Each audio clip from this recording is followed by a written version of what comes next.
Hello students. आज का अपना जो टॉपिक है वो है induced current and induced charge. 9th chapter अपना चल रहा है इलेक्ट्रोमैग्नेटिक इंडक्शन वाला, और उसमें अपना जो आज का टॉपिक है वो है induced current and induced charge. Students, हम लोगों ने फेराडेज लॉ के अंदर स्टडी किया कि जब अपनी कोई कोइल है उससे हमारा कोई गैल्वेनोमीटर हमने जोड़ा हुआ है, तो उसके पास अगर हम मैग्नेट को मूव करेंगे तो उस कॉइल से मैग्नेटिक फ्लक्स की वैल्यू चेंज होंगी, जिस कारण से एक ईएमएफ इंड्यूस होगी which is equal to -n d phi upon d t, d phi B upon d t. That means EMF is equal to -n rate multiplied by rate of change of magnetic flux। यहाँ पे n जो है वो क्या था, number of turns. ये हमने study किया था। अब इस EMF की वजह से जो इसके अंदर इंड्यूस हुई उसकी वजह से हमने देखा गैल्वेनोमीटर में डिफ्लेक्शन आएगा, यानी एक आई करंट सर्किट में क्या करेगा, फ्लो करेगा। उसी करंट को क्या बोलते हैं, इंड्यूस्ड करंट बोलते हैं। Induced current is due to induced EMF in the circuit. Induced current किस वजह से हमारा जो है वो प्रोड्यूस होता है, इंड्यूस्ड ईएमएफ की वजह से ही इंड्यूस्ड करंट जो है सर्किट में प्रोड्यूस होगा। और ऐसा हमने पीछे भी पढ़ा हुआ है। कहाँ पे पढ़ा था हमने, जब इस एक्सपेरिमेंट के बारे में स्टडी किया और ये लॉ हमने पढ़ा, इसके अंदर माइनस साइन जो है वो इंड्यूस्ड ईएमएफ की डायरेक्शन के लिए आता है लेंज लॉ से, ये हमने स्टडी किया हुआ है। तो if resistance of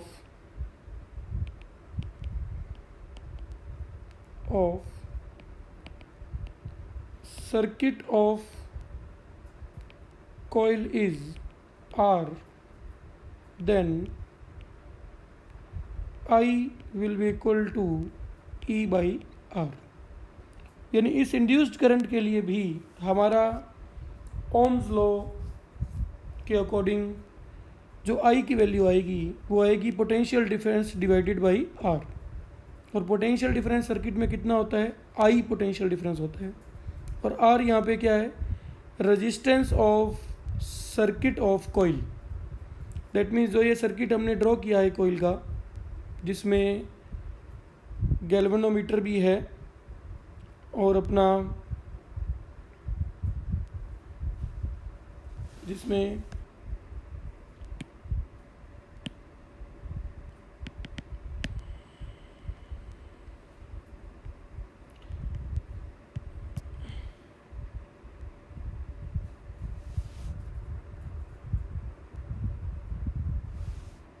जिसके अंदर अपना गैल्वेनोमीटर भी है और अपना जो है वो इसके अंदर अपना सर्किट का जो वायर है यानी कोयल का जो वायर है वो भी है। तो इस वजह से जो रेजिस्टेंस होगी इस पूरे सर्किट की, वो ये जो पूरा अपना कोयल का जो सर्किट है, इस पूरे सर्किट की जो रेजिस्टेंस होगी वो है, मान लीजिए आर। यानी इस करंट को फ्लो किस में से करना है, इंड्यूस्ड करंट को इसको फ्लो करना है कोयल में से भी और गैल्वेनोमीटर में से भी। तो इस पूरे सर्किट के रेजिस्टेंस है सपोज आर, तो हमारा जो करंट होगा it will be equal to E by R. ये किसके इक्वल होगा, ई बाई आर के इक्वल होगा। और यहाँ से हमारे पास जो आई की वैल्यू आएगी वो आ जाएगी, अगर हम ई की वैल्यू पुट करें तो ये आ जाएगी -n by r d phi B upon d t. So इस तरह से ये एक सिंपल सा एक्सप्रेशन है इंड्यूस्ड करंट का। इसका कॉन्सेप्ट क्या है, जब EMF रिड्यूस होगी यानी कि सर्किट के अंदर हमारे पास में मिल गया हमको पोटेंशियल डिफरेंस, तो पोटेंशियल डिफरेंस हमेशा करंट को फ्लो करता है, तो करंट भी हमें मिलेगा I will be equal to -N/R d∅b/dt। It will is the value of induced current. जैसे हमारे दो टॉपिक थे इसके अंदर, induced current and induced charge, तो इंड्यूस्ड करंट की हमारे पास जो वैल्यू आई वो I is equal to -N/R d∅b/dt। तो यहाँ से हम न्यू स्लाइड लेते हैं। So we will get the value of, थोड़ा आपको इनकन्वीनियंस होगा यहाँ पे, वीडियो थोड़ा सा अपने रोटेट कर रहे हैं इसलिए। तो इंड्यूस्ड करंट जो है उसकी वैल्यू अपने को मिली I is equal to -N/R d∅b/dt, यानी जो करंट होगा वो भी अपना rate of change of flux के प्रोपोर्शनल होगा। अगर हम, वो तो हम पहले भी पढ़ ही चुके हैं कि अगर कॉइल के पास स्पीडली मैग्नेट को मूव करवाएंगे तो गैल्वेनोमीटर में डिफ्लेक्शन भी जो है वो ज़्यादा आएगा, और अगर स्लोली कराएंगे तो गैल्वेनोमीटर में डिफ्लेक्शन भी कम आएगा। ये हमने पहले पढ़ाई हुआ है इतना। तो चलिए, इसके बाद आता है इंड्यूस्ड चार्ज। इंड्यूस्ड चार्ज क्या है? जो ये वायर थी जिसकी कॉइल बनी, उसके अंदर हम लोग जानते हैं कि इलेक्ट्रॉन रैंडम मोशन तो करते ही रहते हैं ना वायर में। जो ये वायर है इसके अंदर इलेक्ट्रॉन का रैंडम मोशन तो होता ही रहता है। किसी वायर के अंदर इलेक्ट्रॉन फ्री होता है और वो रैंडमली इधर उधर मूव करता रहता है। करंट तो तभी फ्लो होगा ना जब वो एक पर्टिकुलर डायरेक्शन में क्या होगा, ड्रिफ्ट करेगा। जब वो एक पर्टिकुलर डायरेक्शन में ड्रिफ्ट करेगा। तो इंड्यूस्ड चार्ज क्या होता है? इंड्यूस्ड चार्ज वो चार्ज है जो इस करंट के फ्लो के कारण ड्रिफ्ट हो रहा है।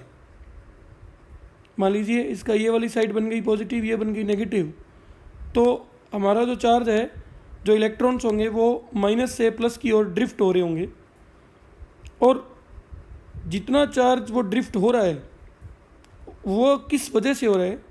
Due to induced current and induced EMF। Due to induced EMF जो है, देखिए पहले जो हमने करंट वाला टॉपिक पढ़ा था उसके अंदर हमने ये पढ़ा था कि हम एक वायर के दोनों एंड्स पर पोटेंशियल डिफरेंस को अप्लाइड करते हैं, जिस कारण से इलेक्ट्रॉन के ऊपर फोर्स लगती है Q/E, और फिर इलेक्ट्रॉन जो है वो पॉजिटिव टर्मिनल की ओर ड्रिफ्ट होता है। तो यहाँ पे हमने कोई EMF हमने यहाँ पे अप्लाई नहीं की है, बल्कि ये ऑटोमेटिकली ही हमारा EMF जनरेट हुआ है due to the motion of this magnet. इस मोशन के मैग्नेटिक कारण से ये जो है इंड्यूस हुआ है EMF इसके अंदर। तो इसमें भी इलेक्ट्रॉन्स ड्रिफ्ट होंगे, इसलिए तो जो है करंट फ्लो करेगा। और वही जो करंट फ्लो करने में इलेक्ट्रॉन्स ड्रिफ्ट हो रहे हैं उसी को ही हम क्या बोल रहे हैं? इंड्यूस्ड चार्ज बोल रहे हैं। तो नॉर्मली सिंपल सी डेफिनेशन है कि वी नो दैट जो अपना dQ/dt होता है ये इक्वल टू होता है I के। यहाँ से अपने पास dQ will be equal to I into dt। अगर हम I की वैल्यू को यहाँ पे पुट कर लें, अगर हम I की वैल्यू को यहाँ पे पुट करें तो हमारे पास जो है कुछ इस तरह का एक्सप्रेशन अपने को मिलेगा कि dQ is equal to I की जगह पे अपने रखेंगे -N/R d∅b/dt multiplied by dt। तो इंड्यूस्ड करंट की वजह से इंड्यूस्ड चार्ज जो है वो भी मूव कर रहा है अपना, तो dt से dt क्या हो जाएगा? Cancel. So we will get dQ is equal to -N/R, दोनों ही कांस्टेंट होंगे, d∅b। और यहाँ से हम जो Q फाइंड करेंगे, it can be find as -N/R integration of d∅b from φ1 to φ2। मान लो जो अपना फ्लक्स का जो चेंज है वो चेंज हो रहा है φ1 से φ2 तक चेंज हो रहा है। इनिशियली फ्लक्स जो था वो φ1 है, और अब जो फ्लक्स है वो मान लो कुछ देर बाद में φ2 हो गया। तो हमने इसको इंटीग्रेट करेंगे d∅b को, तो हमारे पास जो Q की वैल्यू आएगी it will be equal to -N/R and we will get phi2 minus phi1, ठीक है, and Q will be equal to N by R multiplied by phi1 minus phi2। ये अपना रिलेशन आ गया इंड्यूस्ड चार्ज के लिए। तो इंड्यूस्ड चार्ज क्या है? जो इंड्यूस्ड करंट, इंड्यूस्ड ईएमएफ की वजह से जो करंट फ्लो हो रहा है उसमें जो चार्ज फ्लो करेगा उस चार्ज को बोलेंगे इंड्यूस्ड चार्ज। सिंपल अपना डेरिवेशन है d Q upon d t is equal to I d Q is equal to I d t. उससे हमने ये पूरा डेरिवेशन जो है वो सॉल्व किया, और क्यू की जो वैल्यू है वो आई N by R phi1 minus phi2। तो यहाँ से हम देख सकते हैं कि induced charge does not depend on rate of change of charge flux. Rate of change of flux हमने देखा कि जो हमारी ये जो वैल्यू आई है, जिसको मैं अभी हाईलाइट करता हूँ विद रेड कलर, ये जो चार्ज की जो वैल्यू आई है और ये जो अपनी जो करंट की वैल्यू थी, इन दोनों में देखिए जो करंट था वो rate of change of flux के प्रोपोर्शनल है, जबकि जो चार्ज है वो केवल चेंज इन फ्लक्स के प्रोपोर्शनल है, ठीक है।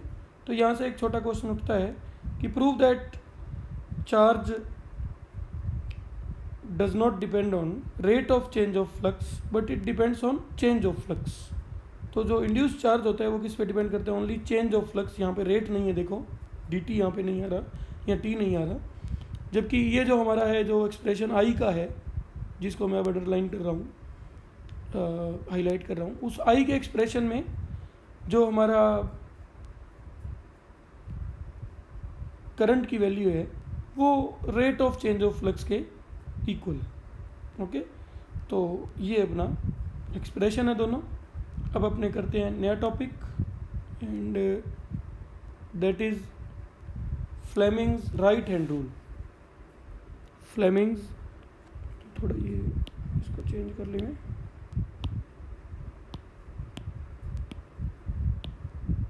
सो we will start here Fleming's right hand rule. इससे पहले भी फ्लेमिंग का एक रूल जो है वो अपने टॉपिक में आया था।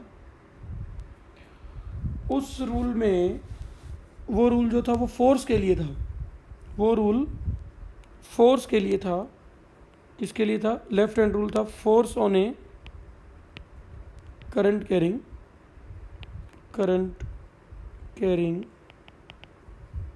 Conductor placed in magnetic field. वो उसके लिए था, वो भी अपना इस चैप्टर में एक बार यूज़ आएगा, ठीक है। वो कौन से चैप्टर में था? 7 चैप्टर में था। और किस लिए था? कोई करंट कैरिंग कंडक्टर को जब अपने प्लेस करते हैं मैग्नेटिक फील्ड में, तो उसके लिए था। वो था Fleming's left hand rule. Fleming's, ध्यान से आप उसको भी याद करेंगे, left hand rule.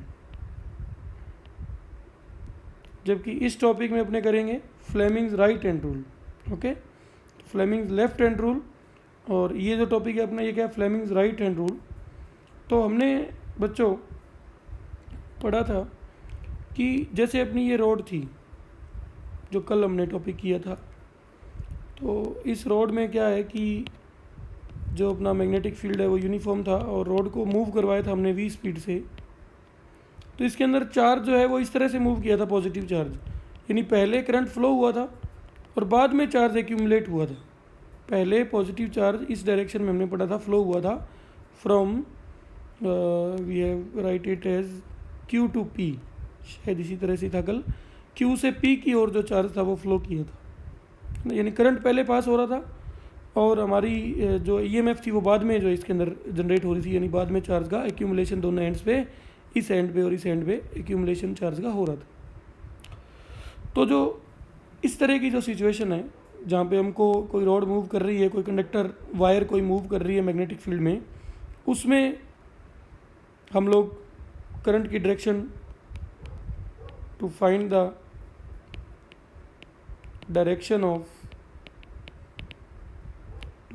Direction of induced current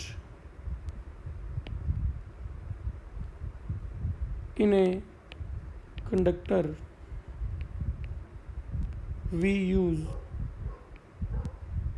Fleming's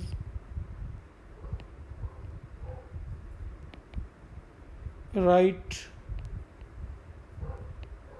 hand rule. उसके लिए हम क्या यूज़ करते हैं? Fleming's right hand rule use करते हैं। और कैसे यूज़ होता है ये देखिए, 4 फिंगर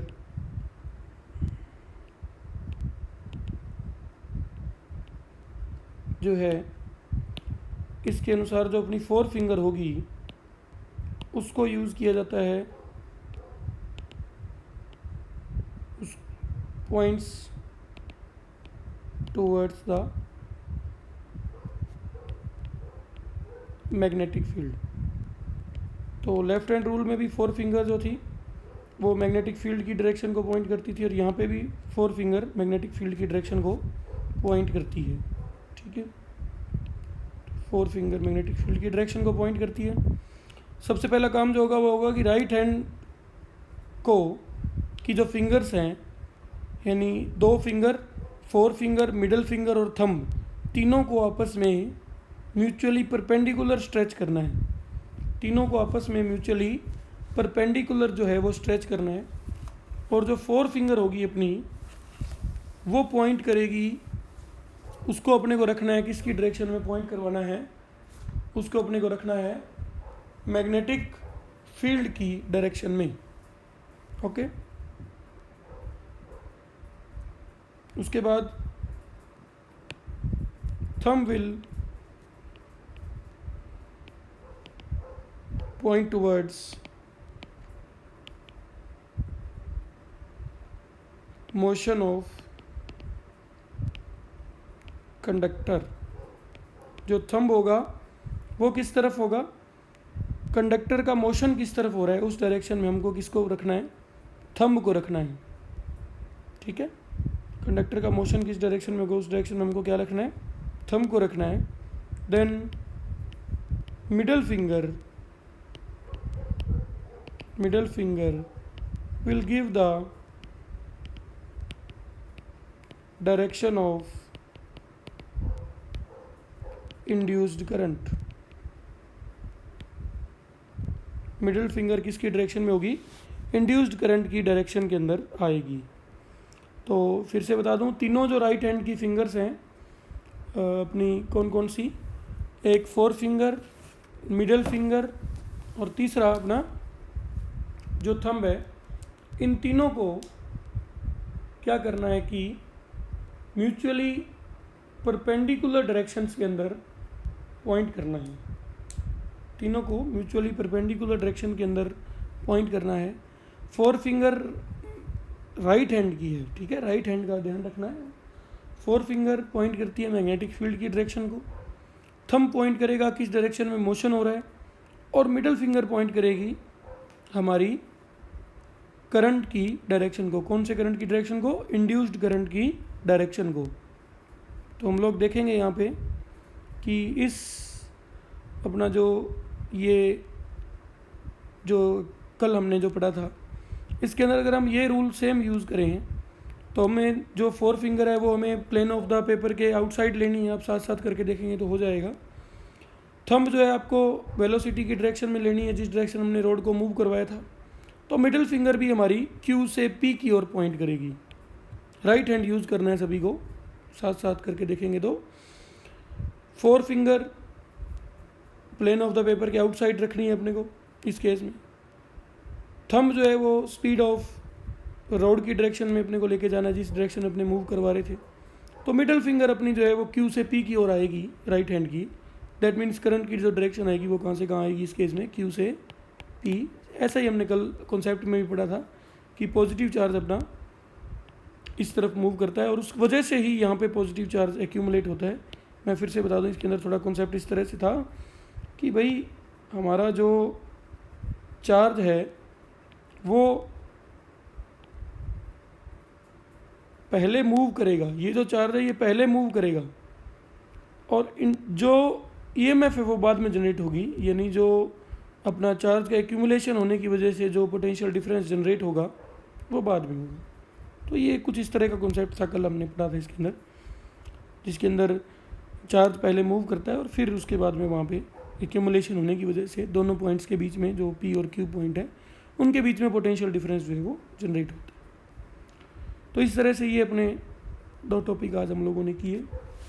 इसके साथ साथ आप जो सिंपल कुछ न्यूमेरिकल्स हैं वो भी आप लोग करें, जैसे कि हमारा न्यूमेरिकल नंबर जो है 2 है वो इजीली हो जाएगा। इसके अलावा न्यूमेरिकल नंबर 3, न्यूमेरिकल नंबर जो हमारा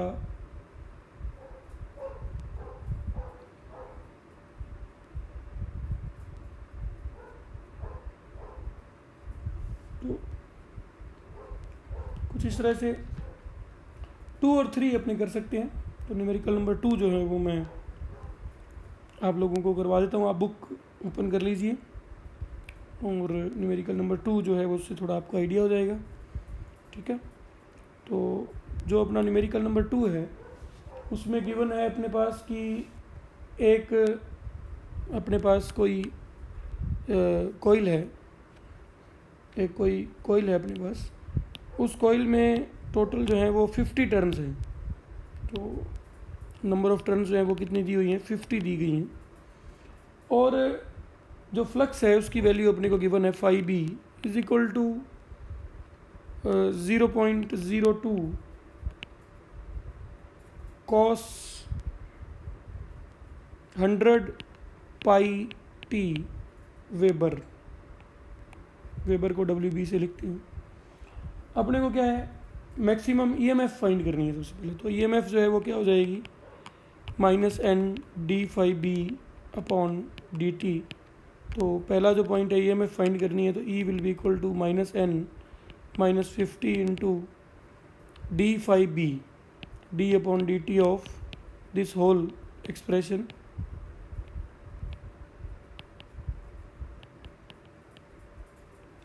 ये अपना एक्सप्रेशन है फ्लक्स का। तो इसका जब अपने इंटीग्रेशन करेंगे so we will get -50 into 0.02 cos का जो अपना डिफरेंशिएशन है, सॉरी जो डिफरेंशिएशन अपने करेंगे it will be minus sine, तो माइनस साइन होने की वजह से ये प्लस का हो जाएगा। So minus sine 100 pi multiplied by 100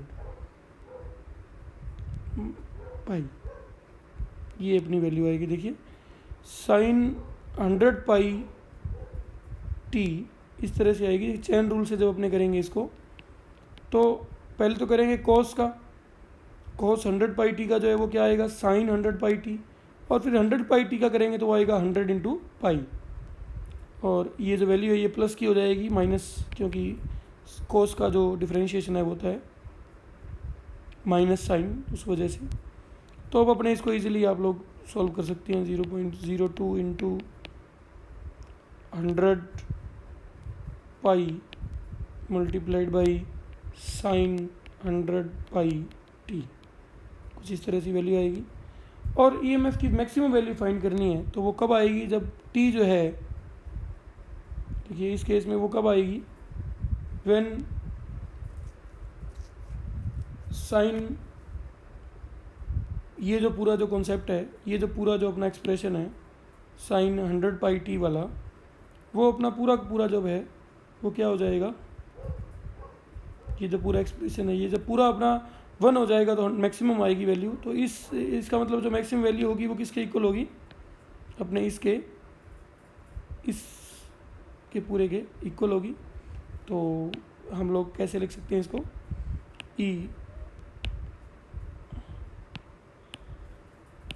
इसको कुछ इस तरह से अपने पॉइंट आउट कर सकते हैं। E maximum will be equal to 50 into 0.02 into 100 into 3.14। इसको आप लोग सॉल्व कर लेंगे, आंसर आपके पास आ जाएगा। ठीक है, और इसी तरह से अपने पास जो नेक्स्ट जो है इसका जो आंसर है वो आएगा 314 वोल्ट। उसके बाद अपने को दिया हुआ है कि t इक्वल टू 0.01 सेकेंड पे जो सेकेंड पार्ट दिया है at t equal to 0.01 second 0.01 second पे अपने को EMF की वैल्यू जो है वो फाइंड करनी है। तो जब अपने t की जगह पे इस एक्सप्रेशन में जो मैं हाईलाइट कर रहा हूँ ब्लू कलर से, जब अपने इसके अंदर अपने जो EMF का हमने एक्सप्रेशन लिया है, जब अपने इसके अंदर अपने साइन 100 पाई टी वाला जो एक्सप्रेशन अपनों ने लिया है, ये जो था मैं इसको थोड़ा दोबारा लिख देता हूँ। तो यहाँ पे अपने लिखते हैं sine 100 pi t multiplied by 100 pi. तो इसके बाद वाला ये एक्सप्रेशन है अपना। तो इस एक्सप्रेशन में जब अपने टी की जगह पे पुट करेंगे 0.01, तो ये अपना आ जाएगा ओनली साइन पाई, और साइन पाई की वैल्यू कितनी होती है 0। यहाँ पे जब आप पुट करोगे साइन, मैं इतना तो लिख ही देता हूँ पहले से, 50 into 0.02 into 100 pi multiplied by sign, अब यहाँ पे देखिए 100 इंटू पाई इंटू 0.01, तो ये 0.01 और ये सब मिलकर दोनों क्या हो जाएंगे 1 हो जाएगा। तो यहाँ पे सिर्फ बचेगा E will be equal to 50 into 0.02 into 100 pi multiplied by sine pi, और साइन पाई की वैल्यू क्या होती है 0 होती है। So EMF will be equal to 0। इस तरह से जो थर्ड जो पॉइंट है वो दिया गया है कि अगर रेजिस्टेंस जो है वो R जो है वो अपना 100 ओम हो, रेजिस्टेंस R जो है वो 100 ओम हो, तो अपने को 0.005 सेकंड पर 0.005 सेकंड पे अपने को करंट फाइंड करना है। ठीक है, तो थर्ड पार्ट में अपने को करंट फाइंड करना है। तो मैं इन दोनों पार्ट्स को यहाँ से हटा देता हूँ, क्योंकि करंट के लिए अपने को सेम वही एक्सप्रेशन काम आ जाएगा EMF अपॉन R का। इंड्यूस्ड करंट के लिए अलग से अपने को दोबारा से फ्लक्स चेंज का फॉर्मूला लगाने की आवश्यकता नहीं है, क्योंकि EMF divided by resistance of the circuit ही क्या होती है, करंट होती है। तो थर्ड पार्ट क्या होगा, I will be equal to E by R।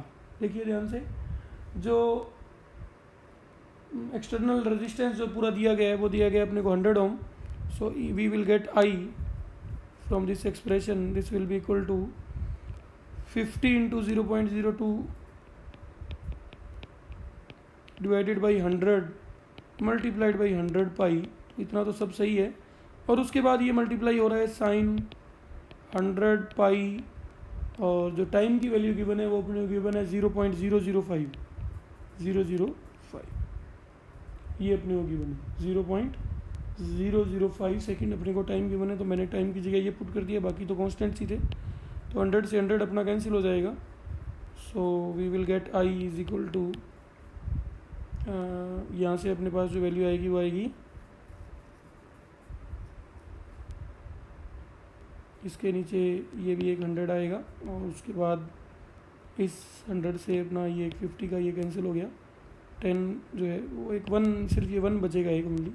So we will get pi multiplied by, सिर्फ पाई ही बचेगा, इसको आप सॉल्व करेंगे तो 100 pi multiplied by 5 upon 1000।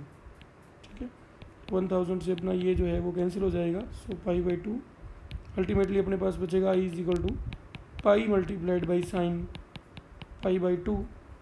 So we will get I is equal to 3.14 ampere. Pi की जो value क्या होती है 3.14। तो ये थर्ड केस में अपने पास ये वैल्यू भी 3.14 आएगी। तो इस तरह से आप नेक्स्ट न्यूमेरिकल भी जो है वो थर्ड न्यूमेरिकल भी आप लोग कर सकते हैं। ठीक है, सेकंड न्यूमेरिकल मैंने करवा दिया, और भी अपने करेंगे धीरे धीरे। इसके न्यूमेरिकल करने बहुत ही ज़रूरी हैं इस चैप्टर के, क्योंकि काफ़ी बार इसमें देखा गया है कि न्यूमेरिकल पूछा जाता है। तो आज छोटे छोटे 2 टॉपिक थे मैंने आपको करवाए, कल अपने आगे और स्टडी करेंगे। कल का जो अपना टॉपिक है वो रहेगा electric induced EMF in A rod which is rotating in a uniform magnetic field. जो रोटेट कर रही है यूनिफॉर्म मैग्नेटिक फील्ड में, उसके लिए अपने को फाइंड करना है ईएमएफ को, तो वो अपने स्टडी करेंगे नेक्स्ट क्लास में। और उसके बाद अपना टॉपिक एक और रहेगा induced EMF in metal disc rotating in uniform magnetic field. तो ये बिल्कुल तीनों टॉपिक जो हैं वो हमारे आए हुए हैं, जो अपने रॉड के लिए जो टॉपिक किया था उसी से आए हुए हैं कि रॉड को जब अपने यूनिफॉर्म मैग्नेटिक फील्ड में मूव करेंगे तो उसके अंदर दोनों पॉइंट पे ईएमएफ जनरेट होगी। उसी से ये दोनों टॉपिक भी रिलेटेड हैं, इसलिए अपने एक साथ करेंगे। और बीच में एक टॉपिक आप कहेंगे कि रह गया, और वो टॉपिक है induced EMF and current in rectangular loop moving in non uniform magnetic field. तो उसको अपने उसके बाद करेंगे। पहले अपने जो रॉड से रिलेटेड टॉपिक है वो अपने करेंगे, और उसके बाद अपने ये रेक्टेंगुलर लूप से रिलेटेड जो क्वेश्चन है उनको अपने करेंगे, और फिर अपने आगे की ओर प्रोसीड करेंगे। तो आज की क्लास में इतना ही करेंगे। Thank you so much.